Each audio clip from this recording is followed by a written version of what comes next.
Hi everyone, if you like what I do, then be sure to hit that subscribe button and consider checking out my Patreon. Enjoy the video.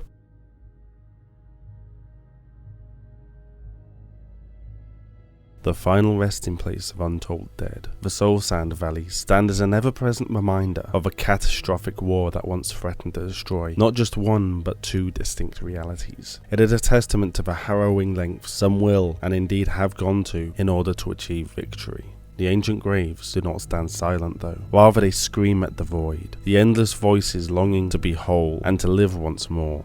Just like their predecessors who had condemned them to this fate, the tormented sands are prepared to do anything to achieve their goals, even if it means bringing forth the calamity that their sacrifice had once averted. Gods had begun. Humanity had all players deep and challenging, different is less likely to get me horribly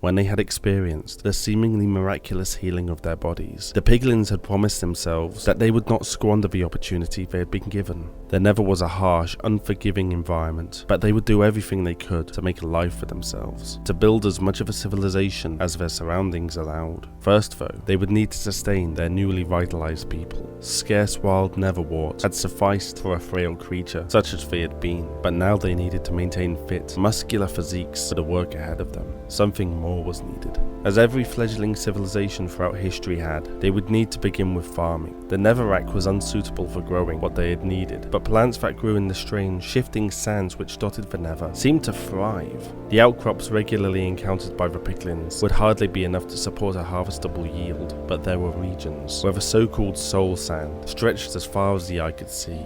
While ideal for their needs, the piglins, like the wither skeletons, feared to venture close to these valleys. Only while the piglins had forgotten the true nature of these places, avoiding them more out of an innate sense of uneasiness, the withers knew all too well their history, and that alone was enough reason for them to stay away. Undeterred and determined to make something of their people, excursions of piglins would travel to the valleys to assess their potential. What they would uncover though would be much darker than they could have ever anticipated.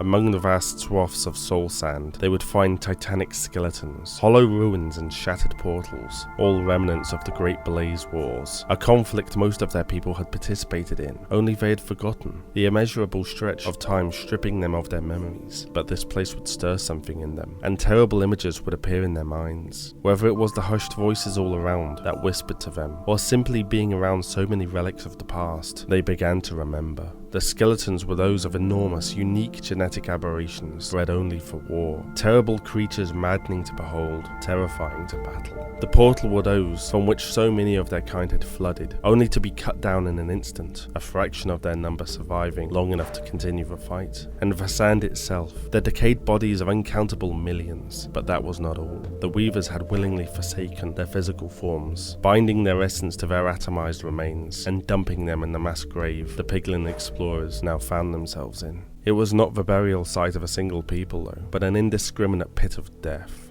What's more was that this was not the only valley, but one of many that blighted the nether, a stark illustration of the true extent of the war. Contrary to how it appeared, however, death was not the only thing here, for the weavers cannot be said to have really died, having merely cast off their physical forms. In fact, within the nether, nothing was ever capable of truly dying, save for maybe the nether itself, for all was ultimately part of the whole, and the whole was all there had ever really been. The souls of both weaver and pigman now churned within the sand, twisting it into distorted forms of anguish. They flowed and mixed, and ultimately became a single entity within the sand that cried out, speaking to interlopers in the hope of experiencing something, anything at all, of life. In the last days of the war, the skeletal apparitions who had once been the weavers had discovered this, and would pull fragments of the great soul to create the withers, monstrous creatures invoked only by those desperate or insane enough. Since then, the sites had been abandoned, the wither skeletons retreating to their fortresses to forget their past. But the great soul had not been so idle. Across the ages, it had grown wrathful, coming to realize that there was no hope of them being recovered, and willingly being returned to the world of the living. To this end, they had sought to live again, in any way they were able. They tried creating their own form from the sand, similar to how the wither had been created. They attempted possessing creatures that ventured too near to their domain, but nothing was to succeed. Then, through happenstance almost, they stumbled upon a solution. as a natural result of the random ebb and flow of souls throughout the sand. A large concentration of souls congregated in a single location, sparking a soul flame upon the sand. It acted as a form of gateway, and several souls were able to emerge into the air as a bluish soul mist. Over time, the souls within the sand managed to replicate this anomaly, and eventually constant soul fires raged throughout the valleys, saturating the air with the essence of the long dead. Despite a great number of the trapped souls being, in a way, free, they still had nowhere to go, no physical form to inhabit. Then the actions of the few remaining true weavers would deal a great blow to the strength of the living Never. Until now, the great entity that stood as known reality was insurmountable, but now something occurred to the collective mind of the freed souls. They did not need many bodies to live again, just one vast enough to hold them all. Hi everyone, I hope you enjoyed the video. If you liked what you saw, then please consider liking the video, subscribing and sharing it with your friends. If you want to support the channel even more, then head over to Patreon, become a channel member or buy some merch. Links are all down in the description. I hope you all have a great day and I'll see you next time.